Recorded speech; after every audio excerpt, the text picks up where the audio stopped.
उर्दू के 5वें सबक में, 5वें पाठ में होमवर्क में आपको जो शब्द लिखना है वो है ताज।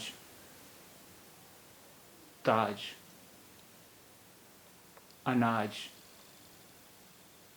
अनाज, बाजार, बाजार।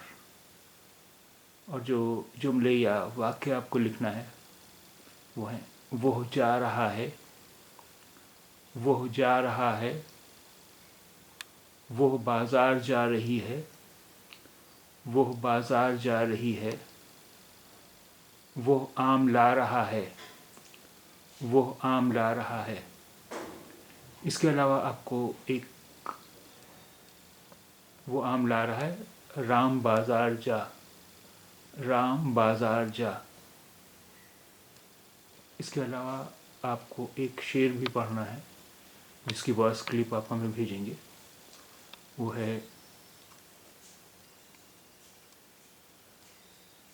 जो ना खुदा ही ना समझे मिजाज मौजों का, तो डूब सकती है कश्ती भंवर से पहले भी। जो ना खुदा ही ना समझे मिजाज मौजों का, तो डूब सकती है कश्ती भंवर से पहले भी।